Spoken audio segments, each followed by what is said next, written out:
Ma'asyiral mu'minin rahimani wa rahimakumullah. Kita lanjutkan lagi. Maka di sini coba perhatikan, Allah Subhanahu wa taala menginginkan cobaan itu untuk menjaga orang mukmin dari apa?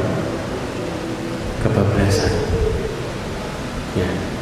Makanya orang-orang yang kemudian tidak memiliki keimanan, mereka melihat korun,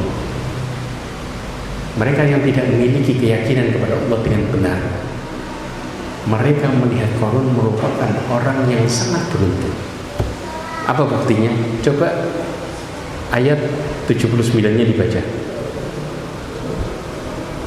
Maka keluarlah dia, Qarun, kepada kaumnya dengan kemegahannya. Orang-orang yang menginginkan kehidupan dunia berkata, mudah-mudahan kita mempunyai harta kekayaan seperti apa yang telah diberikan kepada Qarun. Sesungguhnya dia benar-benar mempunyai keberuntungan yang besar. Berhenti. Anda bisa bayangin ketika Qarun keluar dengan kemegahannya, kunci gudangnya, pengawalnya, di dalam tafsir Mukatsir mendekatkan perkara itu secara jelas. Apa yang terjadi? Orang menginginkan kehidupan dunia, mereka mengatakan tentang Qarun, innahu ladu haddin adzim. Qarun itu beruntung luar biasa. Seandainya kita kayak dia. Tapi ketika Allah Subhanahu wa taala memperlihatkan ini di hadapan orang yang beriman, hasilnya berbeda. Orang-orang yang memiliki ilmu agama, hasilnya berbeda. Ayat yang ke-80. Tetapi orang-orang yang dianugerahi ilmu berkata, celakalah kamu, kau bila pahala Allah lebih baik bagi orang-orang yang beriman dan mengerjakan kebajikan. Berhenti. Antum bisa bayangin, cara pandangnya berbeda. Mereka mengatakan wailakum, celaka kalian. Pahala Allah itu lebih baik bagi orang yang beriman dan yang melakukan amal saleh. Lihat, di balik ujian Allah melihatkan kepada mereka kebenaran, maka mereka pun bisa memutuskan mana yang benar, mana yang salah setelah diberikan ujian. Dan mereka mengatakan, siapa yang bisa melihat itu dengan kebenaran? Ujian tadi. Terus lanjut.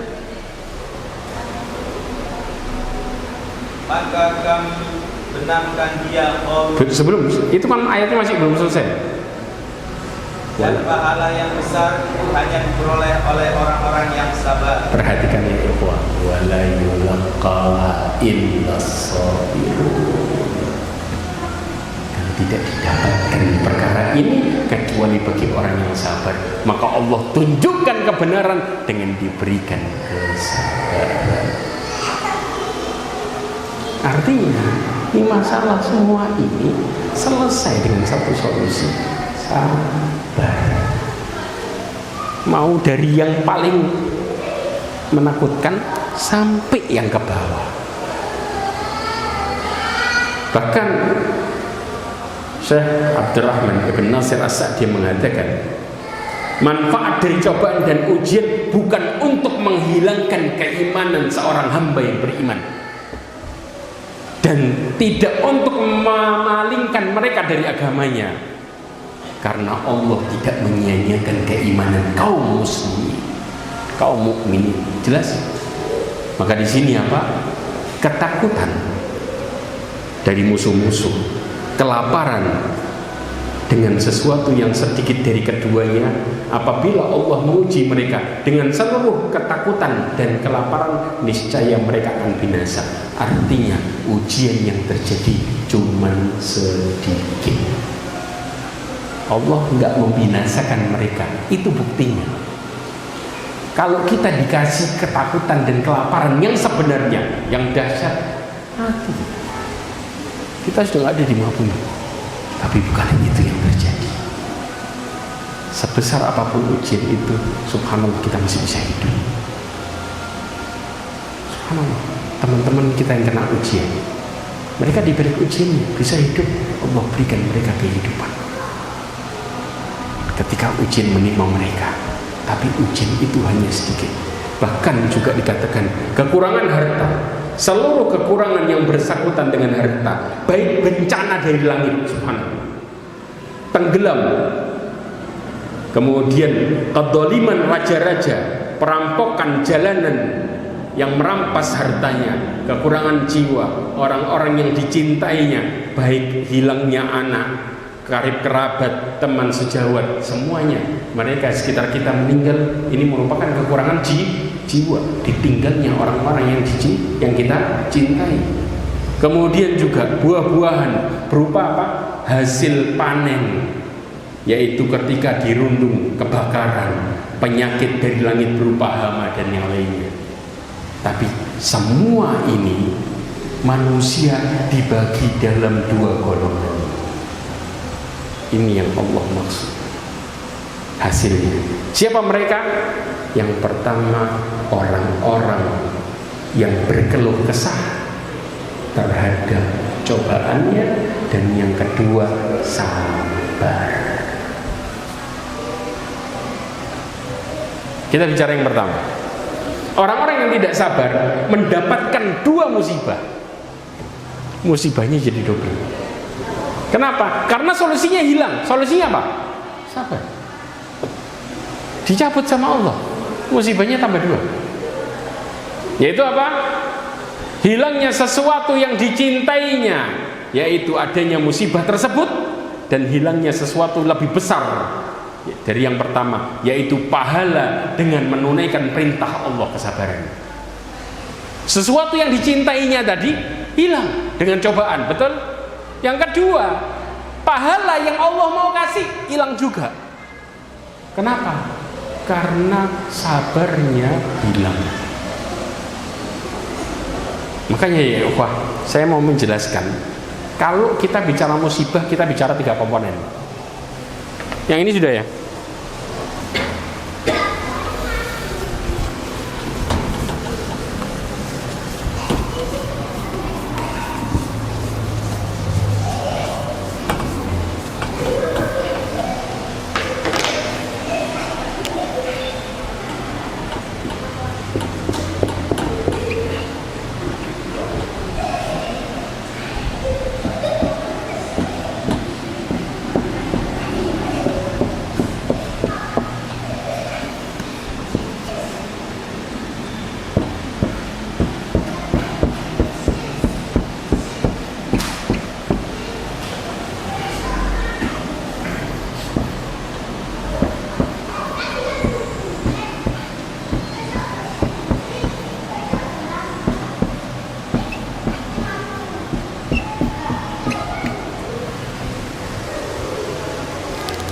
Intinya di 1, 2, 3.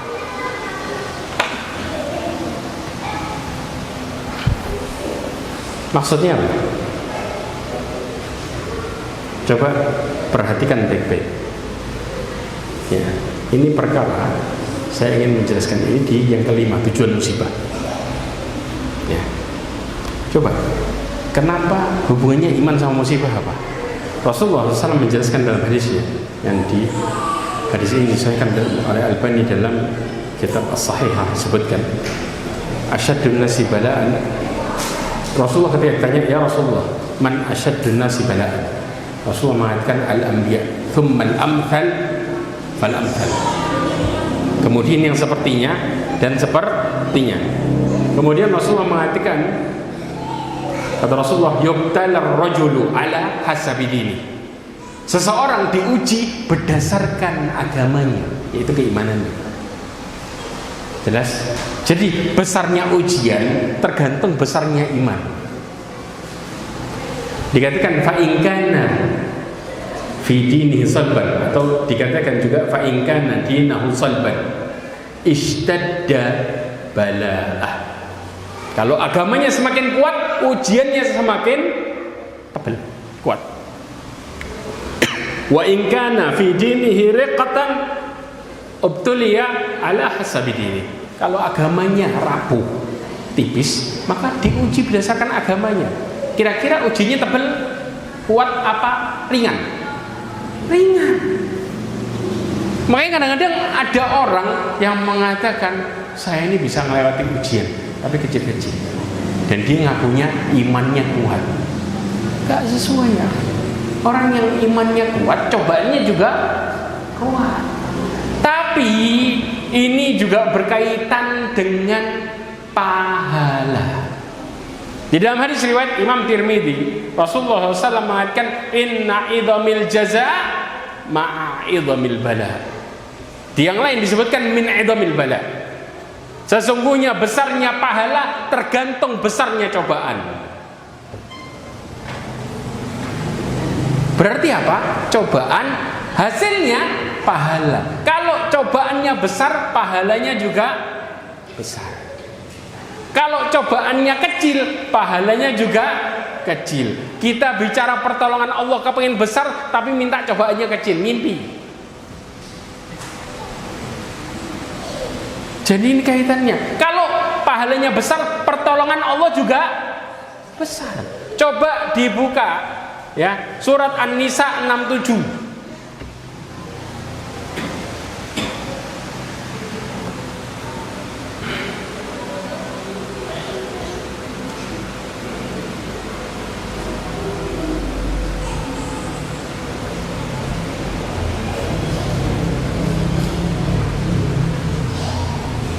Sudah? Iya. Dan dengan demikian pasti kami berikan kepada mereka pahala yang besar dari sisi kami. Nah, kami berikan pahala yang besar dari sisi kami. Saya Abdurrahman ibn Nasir As-Sa'di mengatakan pahala di dunia yaitu apa? Ruh, hati, tubuh Allah berikan kenikmatan yang abadi yang belum pernah ini. Ruh, hati, tubuhnya dikasih kenikmatan sekaligus. Antum bisa bayangin, bisa ini kita peroleh dengan kita kerja di dunia bersama. Makanya kenapa mereka bahagia ketika diuji, karena pahala kenikmatan mereka besar, badan mereka semua penuh dengan kenikmatan. Makanya kenapa mereka kok senang. Sampai sahabat ketika nggak datang ujian dalam sebulan, mereka ketakutan dan beristighfar. Kebayang? Karena mereka tahu bentuk cinta Allah terletak pada ujian. Rasulullah kemudian meneruskan lagi hadis yang tadi mengatakan innallaha idza ahabba qauman ibtalahu. Kalau Allah sudah cinta sama suatu kaum, Allah akan uji mereka. Hasilnya fa in radiya falahu ridha. Kalau mereka ridho sama ujian Allah, Allah ridho sama mereka. Makanya dunia akhirat yang bahagia. Wa in sakhita falahu sukhط. Kalau mereka benci sama ujiannya, maka Allah benci sama mereka. Hasilnya apa? Hidup yang tambah sengsara. Berarti selama ini kita mengeluh dan menentang keputusan Allah, kira-kira tambah bahagia atau tambah susah? Tambah susah kita.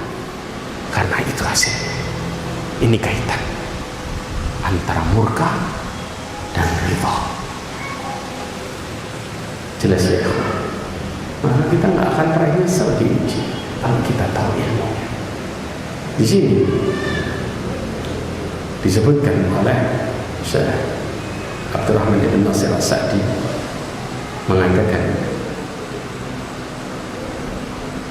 tentang perkara ini, yaitu apa? Orang-orang yang tidak bersabar tadi, mereka memperoleh kerugian dan kehampaan serta kurangnya iman yang ada, sehingga apa? Kehilangan kesabaran dan rasa syukur sekaligus. Orang yang diuji dan mereka benci sama ujian itu, rasa syukur sama sabarnya hilang dari diri mereka. Kebayang? Dua perkara yang membuat seorang mukmin beruntung, sebagaimana Rasulullah mengatakan ajaban di amri mukmin, fa inna amrahu kullahu khair wa laysa dzalika illa lil mu'min. Wa inna sabathu syakar fa kanat khairullah. Mereka ditimpa kebahagiaan, mereka bersyukur. Satu. Wa inna sabathu dharra sabar fa kanat khairullah. Jika ditimpa kesusahan bersabar, maka itu lebih baik baginya. Dua perkara ini hilang ketika mereka tidak terima sama ujian Allah. Kemurkaan itu dengan dicabutnya dua perkara ini langsung. Ini bisa bayangin. Akhirnya apa? Masalah mereka, sehingga mereka hanya mendapatkan kemurkaan yang menunjukkan bahwa banyaknya kekurangan pada diri mereka. Tambah susah. Inilah efek. Makanya kurangnya ilmu menjadikan seseorang menjadi tambah sengsara. Karena mereka melihat ujian bukan sebagai sebuah kenikmatan, tapi penghancur. Jelas? Ya, kok.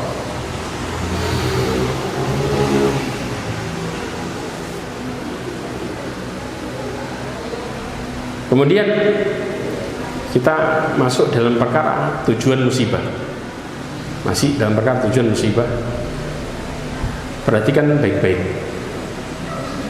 Allah Subhanahu wa ta'ala menguji kita selain ingin melihat kejujuran diri kita, selain ingin membuat hati kita teguh dengan keimanan yang ada, dan juga Allah kepingin mengangkat kemuliaan atau derajat diri kita.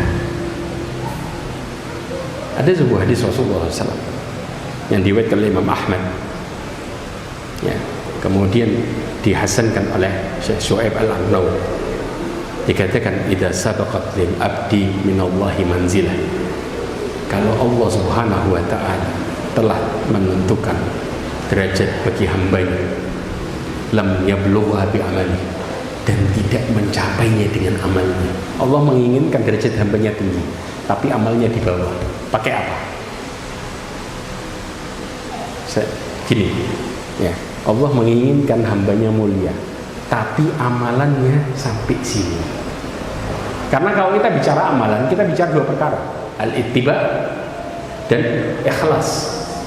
Jelas? Kalau kemudian salah satunya hancur, maka kita nggak akan pernah bicara tentang masalah dikabulkannya. Allah Ta'ala pasti. Paham ya? Kalau amalannya di sini, tapi Allah menginginkan derajatnya di atas, pakai apa sisanya mau naik? Pakai apa? Cobaan. Makanya kemudian Rasulullah SAW mengatakan, ibtalahu Allahu fi jasadihi au fi malihi au fi waladihi thumma sabbarahu. Maka Allah akan menguji dia di jasadnya, hartanya, anaknya, salah satu. Kemudian Allah berikan dia kesabaran. Akhirnya apa? Hatta yublighahul manzilah allati sabaqat lahu min. Maka Allah Subhanahu wa ta'ala akan memberikan dia kedudukan yang tinggi tadi yang Allah inginkan. Sisanya naik pakai ujian, dikasih sabar. Berarti kesabaran ini pemberian. Karena Rasulullah SAW mengatakan, laisa ata'an khairan wa awsa'u minas sabr. Gak ada pemberian yang lebih luas dan yang lebih baik daripada kesabaran. Begitu dikasih sabar, Allah kasih bersamanya ketenangan. Huwallazi anzala as-sakinata fi qulubil mu'minin liyazdadu imanan ma'a imanihim. Kebayang tuh, dua-duanya masuk, naik mulia dia. Paham ya akhwah? Ini tujuannya. Yang berikutnya, tujuan Allah memberikan musibah seseorang di dunia, Allah menginginkan mereka menuju ke akhirat dalam posisi bersih. Rasulullah SAW mengatakan dalam hadis yang diriwayatkan oleh Imam Tirmidzi dan dihasankan oleh Imam Albani, dikatakan, idza aradallahu bi 'abdihi khairan ajjala lahu al-uqubata fid dunya. Kalau Allah menginginkan hambanya kebaikan, Allah akan segerakan hukumannya di dunia. Berarti apa? Di akhirat habis. Karena Rasulullah mengatakan mereka akan diuji sampai kapan? Mereka meninggalkan di muka bumi, artinya meninggal wama alaihi khati'ah, dan mereka nggak punya dosa lagi, bersih. Kemudian wa idza aradallahu bi 'abdihi syarra, kalau Allah menginginkan keburukan kepada hambanya, amsaka anhu bidzambihi hatta yuwaffa atau yuwaffiya bihi yaumal qiyamah. Kalau Allah menginginkan keburukan kepada hambanya, Allah tahan hukumannya sampai kapan? Dibalas di akhirat, di hari kiamat, habis dia, nggak bisa memperbaiki diri. Makanya berarti apa? Ujian tanda cinta Allah kepada kita. Tapi sebaliknya, kalau Allah benci, Allah buat sebaliknya. Al-An'am 44.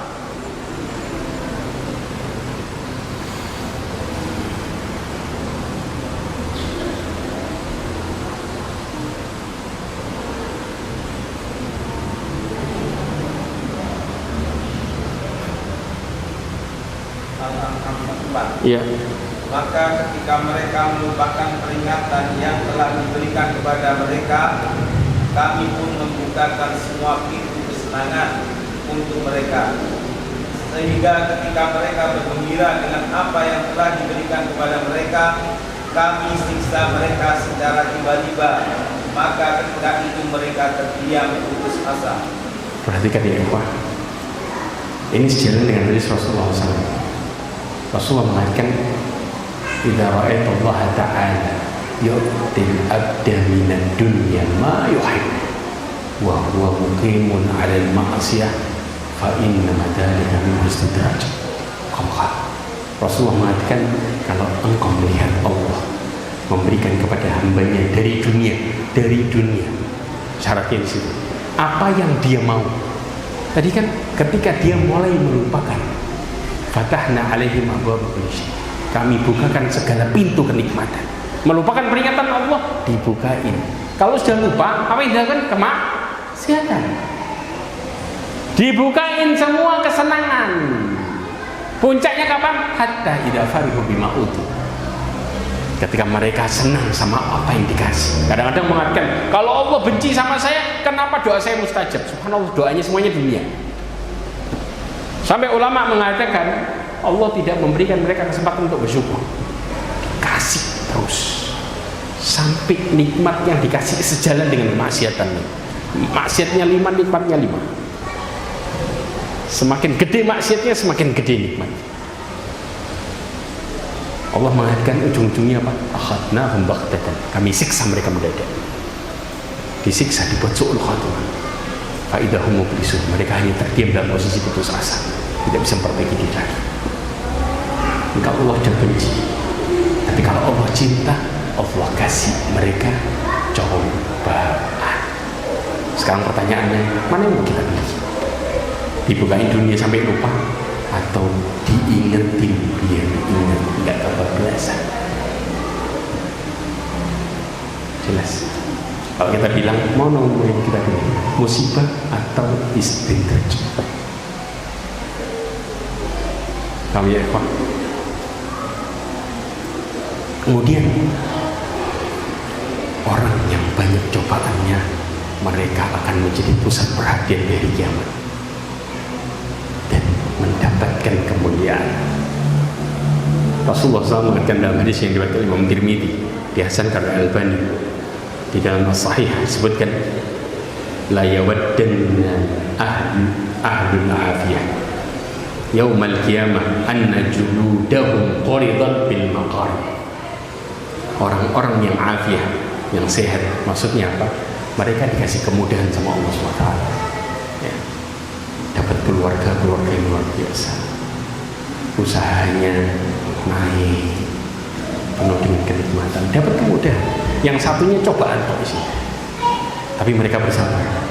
Banyak cobaannya. Kadang-kadang keluarganya jadi cobaan buat dia. Terkadang usahanya cobaan buat dia. Artinya banyak cobaan yang menghidupkan, yang mengitari hidupnya. Yang satu disebut dengan ahlul afiyah, yang satu disebut dengan ahlul musibah. Paham ya? Yang orang yang banyak cobaannya, mereka disebut dengan ahlul musibah. Jelas? Nah, orang-orang yang afiyah tadi berharap di hari kiamat, lau anna juludahum quridat bil maqarib, seandainya kulit mereka digunting-gunting pakai gunting dalam posisi hidup. Kenapa? bima yarawna min thawabi ahli bala, dengan mereka melihat pahala balasan orang-orang yang banyak musibahnya. Kelak di hari kiamat Allah mengangkat orang-orang yang mendapatkan musibah yang banyak dengan derajat yang tinggi luar biasa di tengah-tengah yang lainnya di hari kiamat. Sehingga orang yang beriman yang muda tadi mengatakan, ya Allah, bangkitkan kami sekali lagi, potong-potong kulit kami dalam posisi kami hidup biar dapat kayak gitu.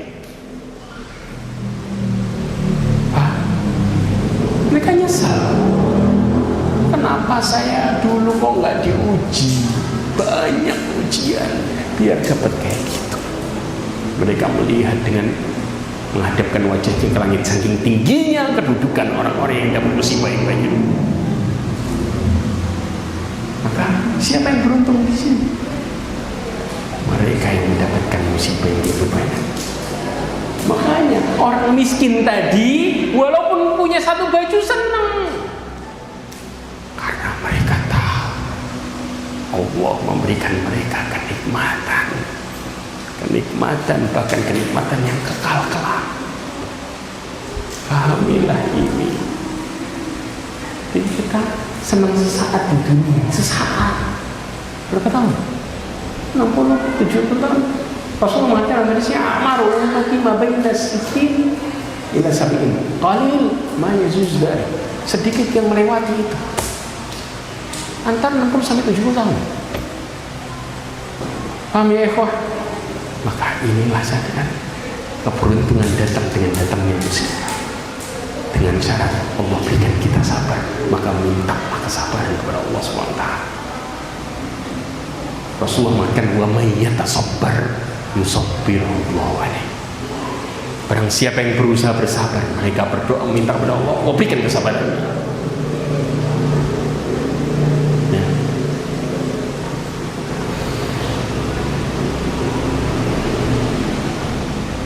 Kemudian perlu diingat, Ustaz, kalau kemudian kita diuji sakit, kebiasaan kita bagaimana? Saya kan nggak bisa ibadah, saya nggak bisa tahan dengan baik. Ya ikhwah, Rasulullah mengatakan di dalam hadis riwayat Imam Ahmad, disebutkan annal abda idza kana ala tariqatin hasanatin minal ibadah thumma marida qila lil malaikati muwakkal bihi uktub mithla amalihi idza kana taliqan hatta utliqahu.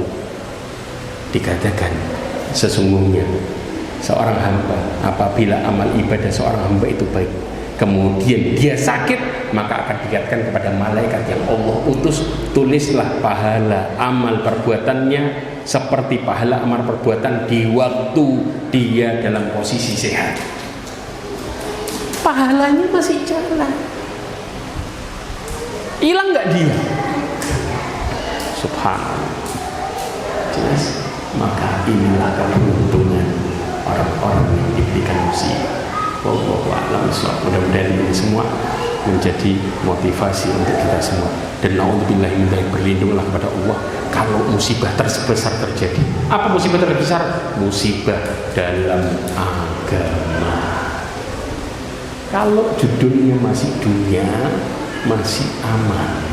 Tapi kalau musibahnya agama, naudzubillah, hancur kita dunia akhirat. Sebagaimana hadis Rasulullah SAW yang diriwayatkan Imam Tirmidzi, wala taj'al musibatana fi dinina. Ya Allah, jangan jadikan musibah kami di dalam agama kami, karena ini perkara yang besar dan membinasakan. Kemudian wala taj'alid dunya akbar hammina wala mablagha ilmina. Ya Allah, janganlah jadikan dunia sebagai puncak tujuan hidup atau tujuan ilmu. Maka hindari perkara ini. Kalau masih masalah dunia, bukan perkara yang besar dan binasakan. Tapi kalau agama, maka itu perkara yang membinasakan dalam perkara dunia dan akhirat. Wallahu a'lam bishawab. Ini yang bisa saya sampaikan sebelum saya tutup pada pertanyaan. Mungkin 1-2 karena waktunya.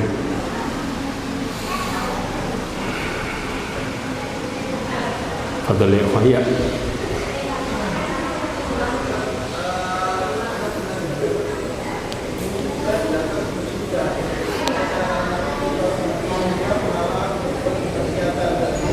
Ya.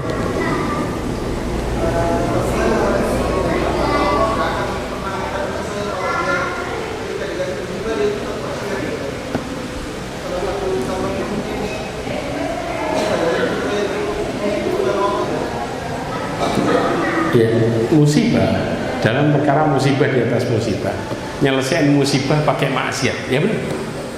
Saya tadi sudah menjelaskan tentang bagaimana orang-orang yang diambil kesabarannya menyelesaikan masalah, yaitu dengan apa? Kemaksiatan. Makanya tujuan iblis tercapai ketika kita dikasih musibah ketakutan masalah harta, ya. Sehingga apa? Tujuan iblis supaya kita bermaksiat. Asy-syaitanu ya'idukumul faqra wa ya'murukum bil fahsya. Kalau ya'murukum bil fahsya di sini menyelesaikan masalah dengan masalah dia. Menyelesaikan musibah dengan masalah, yaitu berupa kemaksiatan.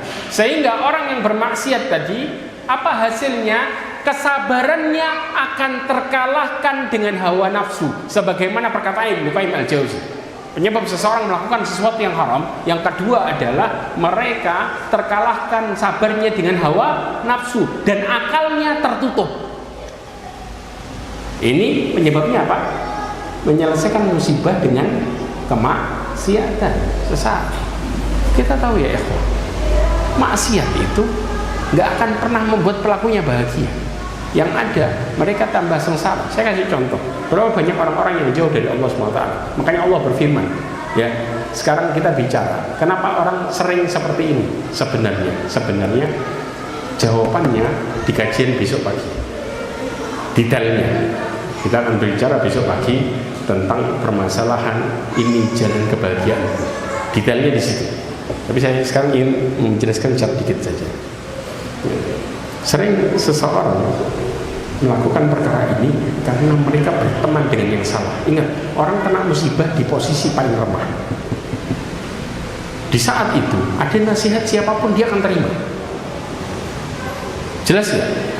Makanya Allah mengatakan wala tuti man aghfalna qalbahu wattaba'a hawahu wa kana amruhu furudha. Jangan kau taati orang-orang yang kami lalaikan hatinya dan mengikuti nafsunya. Kenapa? Karena perkalanya melampaui batas. Kalau dia menasihati kita, nasihatnya pasti ngeluarin kita dari ketaatan. Makanya kalau kita kumpul sama orang-orang seperti mereka, yang ada kalau stres coba jalan-jalan, nggak pernah keluar dari lisan mereka, coba sholat 2 rakaat dan minta sama Allah. Nggak ada. Nggak akan pernah keluar kata-kata wasta'inu bisabri wassalah. Kata-kata ini hanya keluar bagi orang-orang yang beriman kepada Allah SWT, mereka yang soleh. Makanya dalam perkara kita bermuamalah kepada orang tua, Allah SWT menjelaskan dalam surat Luqman ayat 15. Coba dibaca. Coba perhatikan baik-baik. Orang tua kalau sudah tua, pikun, itu kadang-kadang perkaranya kan nggak mudah. Ya, sebentar lupa, kadang-kadang anaknya sudah berbuat baik, dia lupa. Kapan berbuat baiknya? Nggak pernah tuh. Gimana caranya? Allah kasih di situ. Wa in jahadaka alla an tusyrika bima la syai'a bihi ilm. Coba ini. Dan jika keduanya memaksa menyebutkan aku dengan sesuatu yang engkau tidak punya ilmu tentang itu, maka janganlah engkau menaati keduanya. Terus? Dan pergaulilah keduanya di dunia dengan baik. Berhenti. Dan pergaulilah keduanya di dunia dengan baik. Nggak gampang nih. Jelas. Apalagi sampai orang tua marah mengatakan kamu bukan anak saya, keluar. Gara-gara nggak taat sama orang tua dalam perkara kemaksiatan. Allah ngasih solusi yang kedua. Lanjutin. Dan ikutilah jalan orang yang kembali kepada. Berhenti. Dan ikutilah wattabi' sabila man anaba ilayya. Ikuti jalan orang yang kembali kepadaku, karena mereka yang menasihati kita untuk kembali kepada Allah SWT. Jelas ya ikhwah. Ini yang menguatkan kita di atas kebenaran. Orang-orang yang membawa kita, mengingatkan kita kembali kepada Allah SWT, bukan teman-teman yang mereka mengikuti hawa nafsunya. Makanya tidak akan terjadi perkara menyelesaikan masalah dengan kemaksiatan kalau temennya benar. Jelas detail yang lainnya secara detail insya Allah kita akan bahas di bab masalah ya. Ini adalah jalan kebahagiaanku, insya Allah besok pagi. Wallahu a'lam bishawab. Jelas ya ikhwan masalah ini? Oke. Mungkin sudah cukup ya waktunya. Mudah-mudahan ini semua menjadi pelajaran untuk kita semua, menjadi motivasi untuk kita semua untuk kembali kepada Allah dalam setiap masalah kita. Dan mudah-mudahan Allah Subhanahu wa taala kuatkan keimanan dan kesabaran kita, dan mudah-mudahan Allah Subhanahu wa taala menutup hidup kita semua dengan husnul khatimah. Subhanakallahumma wa bihamdika asyhadu an la ilaha illa anta astaghfiruka wa atubu ilaik. Wassalamualaikum warahmatullahi wabarakatuh.